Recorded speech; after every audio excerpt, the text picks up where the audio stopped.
Entonces, Nelson, ¿qué haces aquí? Mira, aquí agitando, vine a crear el caos.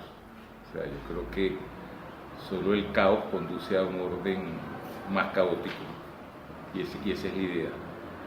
Entonces estoy por aquí, bueno, sobre todo más que dando talleres y afianzando la creación de la ONG Santiago, que se están haciendo ONGs en todas partes debido a la migración de toda nuestra juventud, de exalumnos. El caso de Beto, que está en la ONG Buenos Aires, Carlos y Julio, que están en la ONG Santiago, hay una ONG en Madrid, y creemos, bueno, tenemos que adaptarnos a las situaciones de cada país. Pues ahora la situación de Venezuela es la gran migración que hay para todas partes. Yo creo que los lazos en América Latina cada día se están haciendo mayores a través de espacios no convencionales o espacios de la periferia, y no justamente de la oficialidad, sino espacios que se están autogestionando o financiados por el Estado, pero que el financiamiento no es el que determina la programación de los espacios. De ahí que crear esas redes me parece a mí que es fundamental.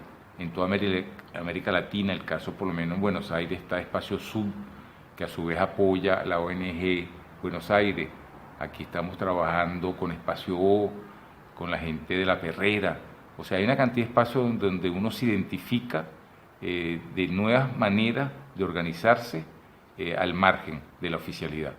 Porque definitivamente el Estado puede apoyar, pero el Estado no está en capacidad de solucionar las cosas porque no tiene, o sea, ya las instituciones yo creo que están sencillamente desbocadas en todas partes del mundo y no están en capacidad de captar eso que está pasando en la calle. Y yo creo que estos espacios justamente, primero uno se siente como aislado, como que si estuviera solo, pero se da cuenta que tanto en los países hay espacios que se están creando de este tipo, tanto en toda América Latina y el mundo, y la idea es crear como redes de apoyo para crear programaciones paralelas a la oficialidad. Y yo creo que por esa periferia es donde yo creo que están las cosas más interesantes en este momento. O sea, aspectos de solidaridad, aspectos de relaciones mucho más horizontales, donde a su vez esos espacios tienen funciones de formación, de formar a todos esos bizarritos que están por todas partes, que se sienten identificados con estos espacios y no se sienten identificados con los espacios institucionales. Entonces yo creo que todas esas minorías se están reagrupando y yo estoy convencido que la mayoría es simplemente la sumatoria de todas esas minorías. Evidentemente las instituciones tratan de uniformizar y yo creo que justamente lo que está planteado es la variedad, la diversidad tanto sexual, intelectual, particular, y saber canalizar, no canalizar, sino ser como una caja de resonancia de esa diversidad. Yo creo que eso para mí es fundamental, crear nuevas formas de relación, nuevas formas de transmitir el pensamiento, nuevas formas de hacer circular las imágenes que generamos, porque tanto los museos como las galerías yo creo que se han quedado atrás, o sea, son como las iglesias, están solas, la gente solamente va para allá en los momentos de las inauguraciones a tomarse un vinito, a hacer relaciones públicas y después ya la gente no regresa a esos espacios.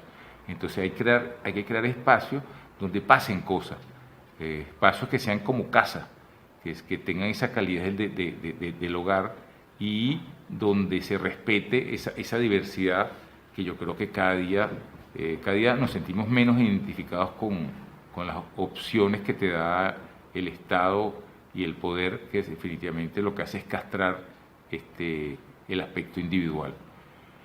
Y un poco la idea de Chile es eso, o sea, venir a conformar focos de resistencia cultural frente a la cultura oficial. ¿Hablarías tú de una especie de cultura oficial de la imagen? Totalmente, yo creo que hay una dictadura. ¿Qué es esto?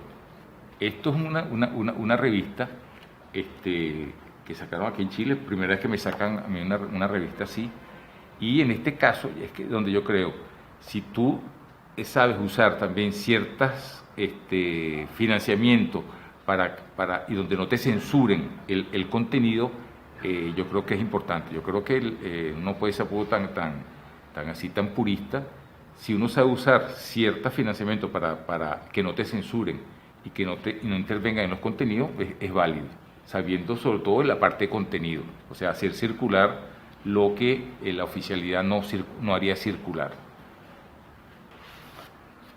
Este es un trabajo que yo hice hace años, que bueno, por supuesto yo creo que las imágenes son el reflejo de la situación de donde cada quien vive.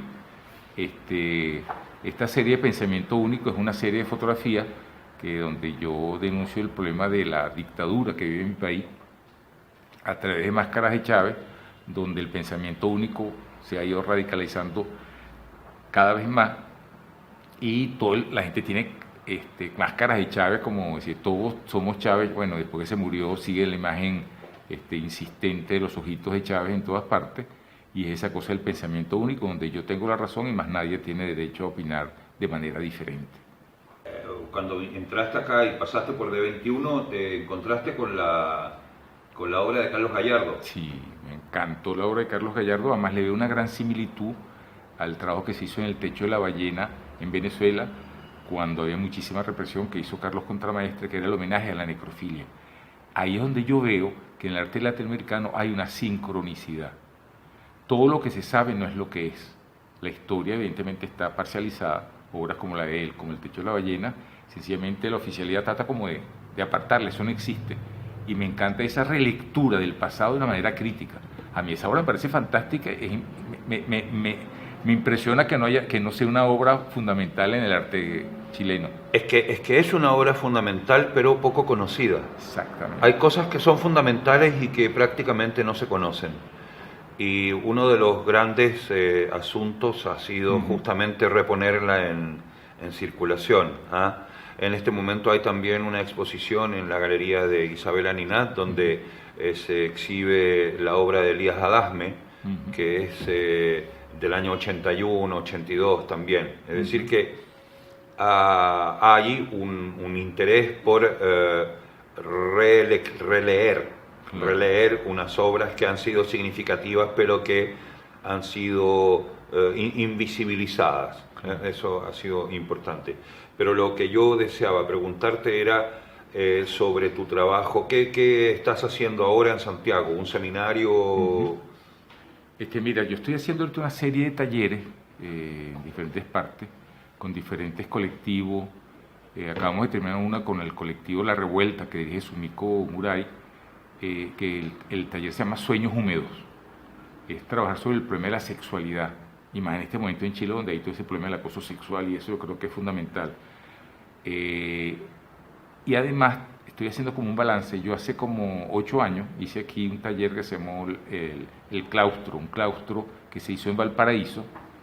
Es interesante regresar 8 años después, ver tus exalumnos y tener continuidad con esos alumnos, porque yo creo que cuando uno hace talleres, el problema es que yo creo que los talleres también, igual que los encuentros, se han ido burocratizando y se hacen por hacer y se van acumulando encuentro sobre encuentro, talleres por talleres, la gente acumula los papelitos que hizo talleres, pero yo creo que eso no se trata.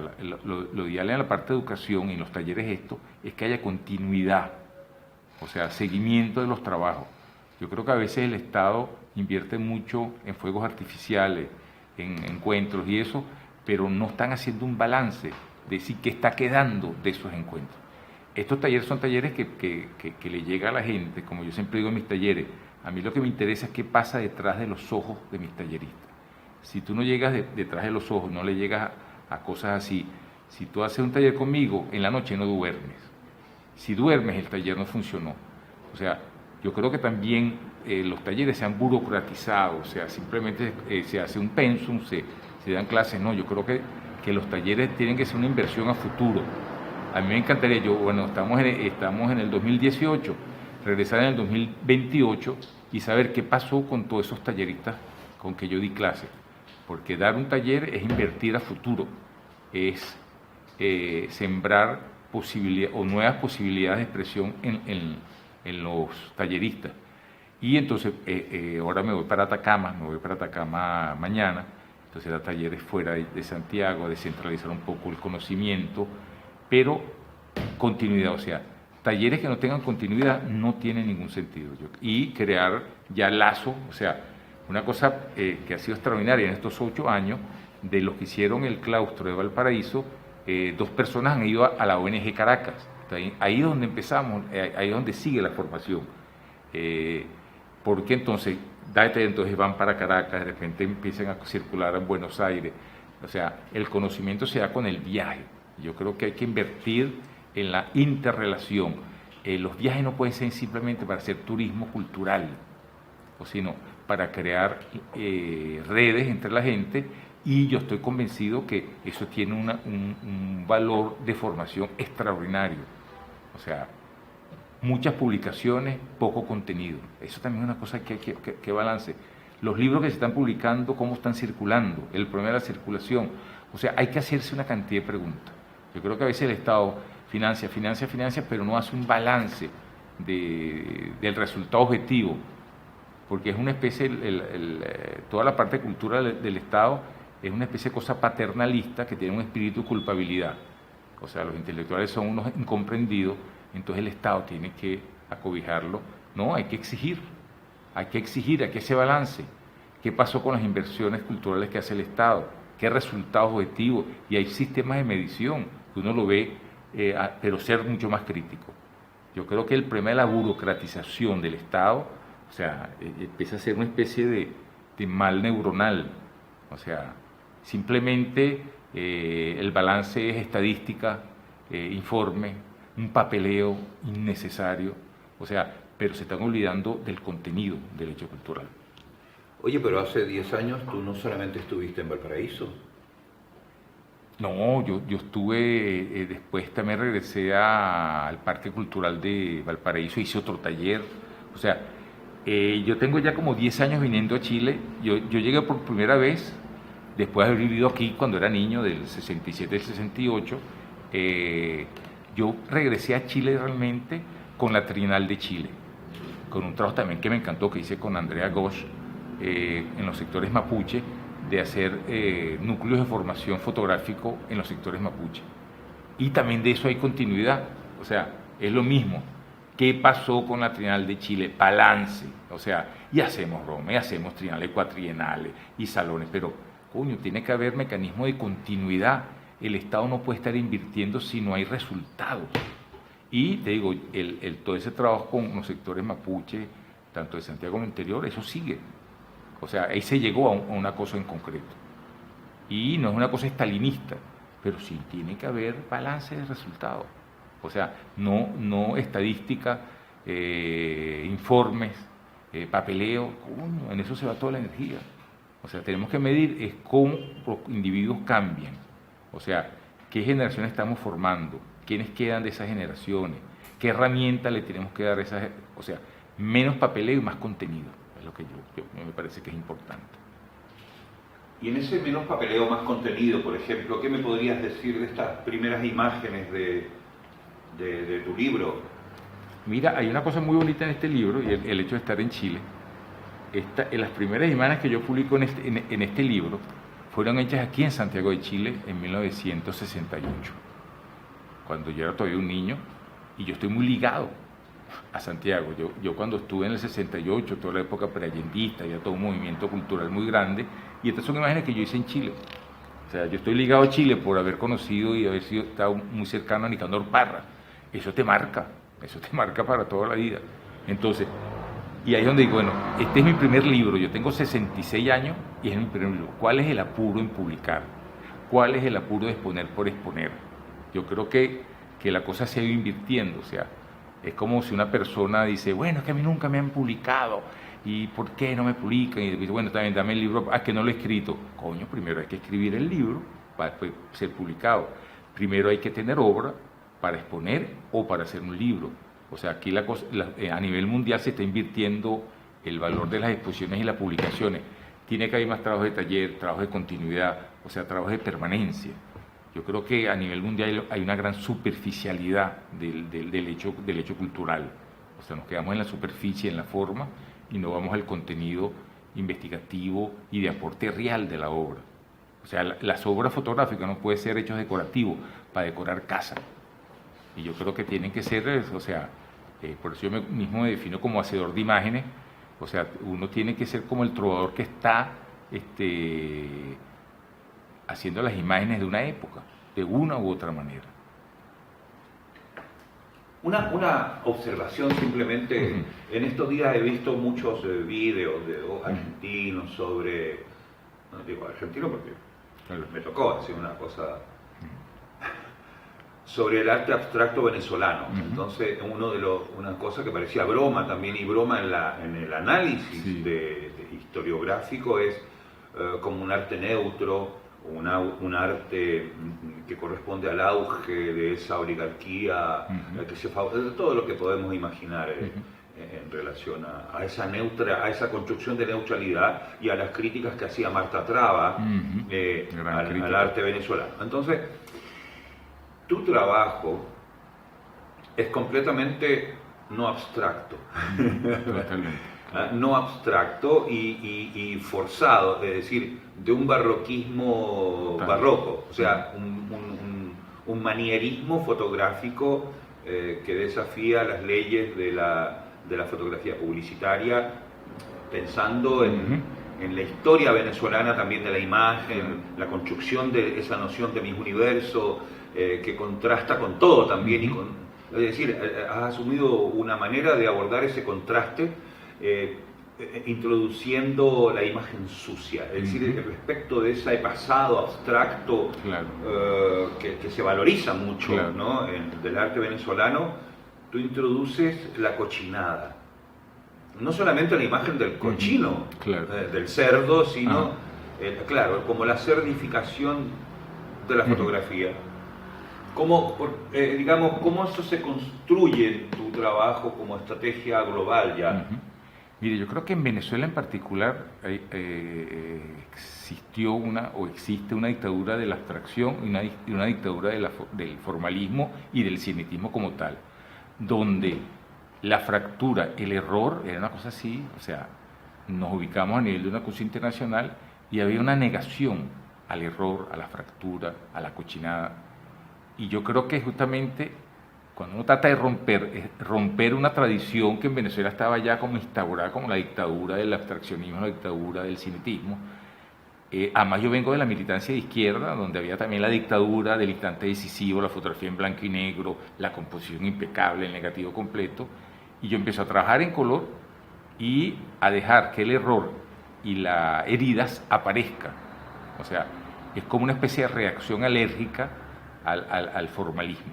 O sea, donde hay elementos de cultura popular, pero como fractura, o sea, lo sucio, lo fracturado, la no composición, y es una especie de reacción generacional a esa dictadura.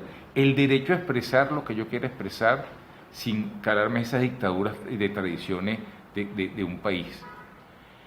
Y dejarte llevar por esa nueva posibilidad de ver la realidad, o sea, a través de la metáfora, o sea, la puesta en escena aporta. O sea, cuando yo empecé a trabajar en color, era casi que el que trabajaba en color era un traidor que estaba haciendo trabajo comercial. Yo empecé a trabajar en color, empecé a trabajar sobre la realidad, el arte bufo, la estética de lo feo. O sea, te da una nueva apertura de ver América Latina a través del barroquismo, un país como Venezuela, donde el chip del Miss Venezuela marca una estética así, pero total, o sea, de la belleza.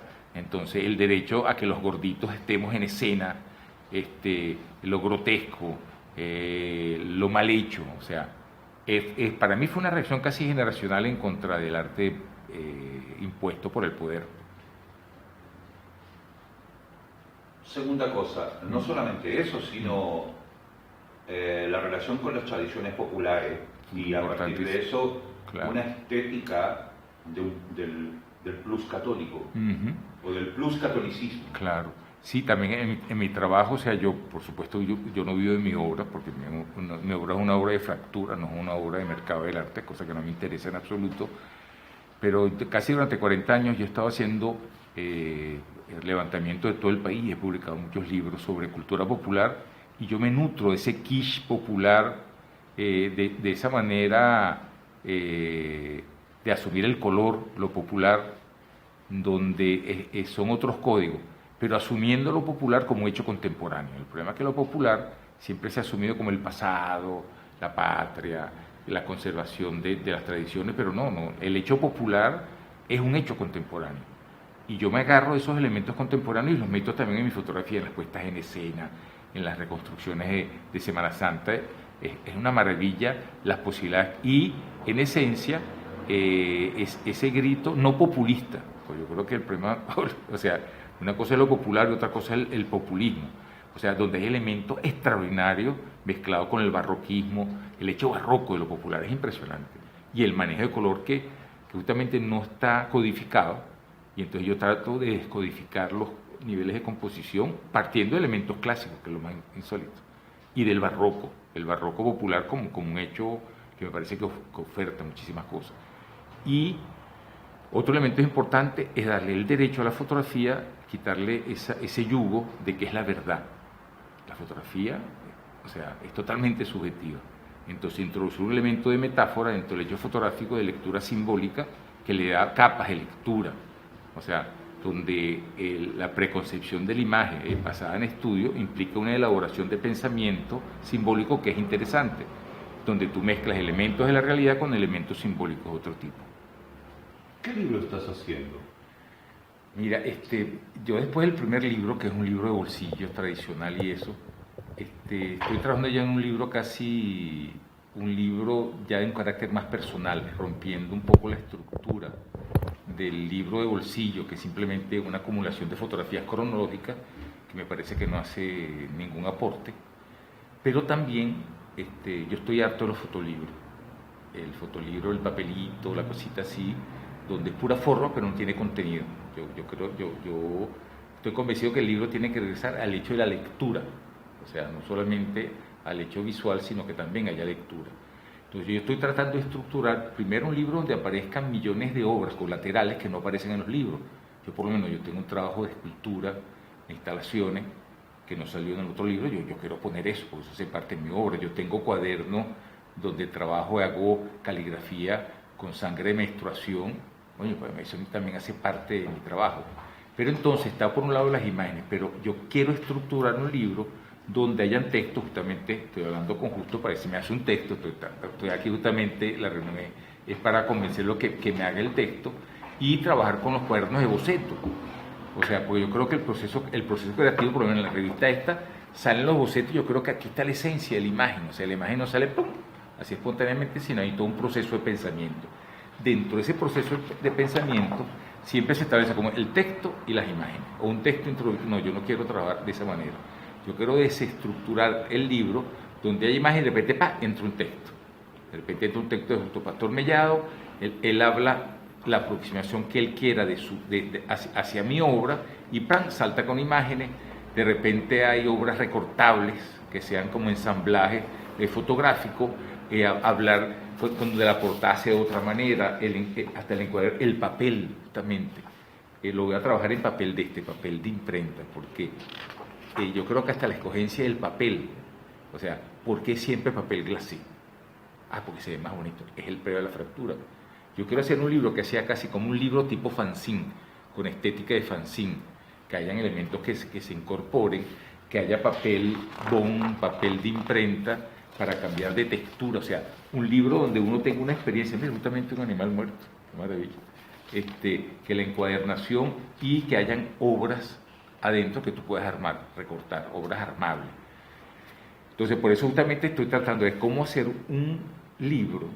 O sea, yo sigo respetando el libro como tal.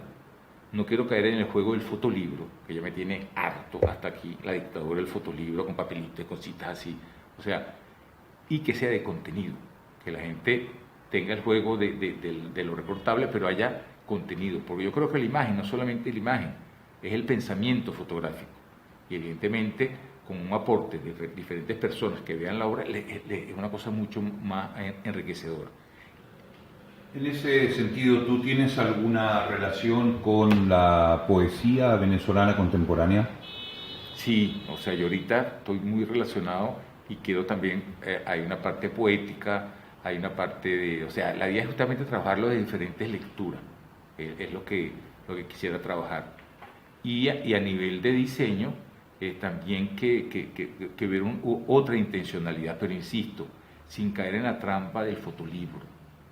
O sea, cómo hacer algo que tenga una estructura diferente, pero que no sea tanto circo. A mí me preocupa de los fotolibros el exceso de circo y la falta de contenido.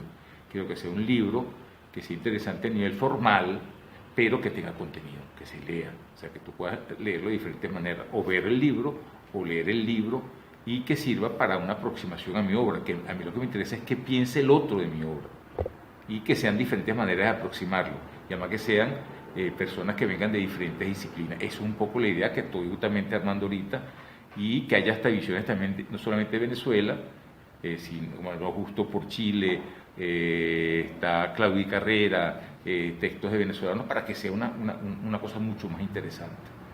En eso estoy, y el libro se va armando también con el diseño, con los textos. O sea, yo tengo una estructura base, un contenedor, pero ahorita justamente en base a los textos que me den, yo quiero también leer los textos para que también la forma del libro tenga que ver con el texto. O sea, hasta cambiar de tipografía. De repente el texto tuyo de Justo tiene un tipo de tipografía porque me interesa destacarlo con esa tipografía, cambiar con tipografía, o sea... Pero, por ejemplo, cuando tú hablas del cochinillo y veo la obra esa que me impresiona mucho sobre el cochinillo colgando, desollado, sustituye un poco la imagen que en otros lugares se tiene del cordero. Sí. El cordero, por un lado, el cordero pascual y el cordero degollado. Y en ese caso hay un cochinillo, que es una manera paródica, me parece, de enfrentar la situación de la víctima en la escena venezolana en general. Claro. Hablando ya como una escena más global, con toda su historia acumulada, en fin. Y el juego de palabra entre lo cochino de la imagen y el cochinillo, que es de consumo popular además. Totalmente. Y además ese es el cochino levitando, que es el concepto de levitar con el cochino, y es justamente ver, o sea, por lo menos yo tengo versiones del cochino, que es el nacimiento del cochino levitando, que es una versión de Botticelli, pero con el cochino, que es una coquilla que se abre, y entonces está el cochino, ese mismo cochino levitando, o sea, jugar con la relectura de la propia imagen. Evidentemente, eso tiene que ver con la situación de mi país. O sea, es lo que tú dices, o sea, hay el aspecto simbólico también del sacrificio. O sea, la imagen del sacrificio, que en el fondo es el Cordero de Dios, pero en cochino. ¿Y por qué el cochino? Porque es un animal rechazado, porque yo trabajo con la cucaracha. O sea, definitivamente se ha estigmatizado una cantidad de animales, y yo siento justamente que a lo diferente siempre se le estigmatiza. Y además con los visos de violencia que hay en mi país. O sea, yo inicialmente fui un profeta del desastre, pero mi obra se quedó corta frente a la situación del país. O sea, porque esto sobrepasó, pues. O sea, la ficción, la realidad sobrepasa a veces la ficción. Y yo quisiera que justamente el libro jugar un poco con eso que hay. De repente, con el asesinato del niño Jesús, una obra que yo tengo, de repente un artículo de periódico donde una balacera mataron a 5 niños. Eso es el asesinato del niño Jesús. Entonces, jugar también con imágenes, pedazos de noticias, o sea, jugar para ver, o sea, qué se puede lograr con un libro, pero sin la dictadura de un editor, porque aquí el editor soy yo, no es un formato, una editorial que dice, yo quiero este libro, dame el material, yo lo voy a vaciar de esta manera, no, yo voy a vaciar ese libro como yo quiero, y voy a entenderlo como yo quiero. Entonces, yo creo que es interesante, y por eso me interesa estar alrededor de mucha gente que yo respeto profundamente filosóficamente, porque van a aportar más a la lectura de la obra.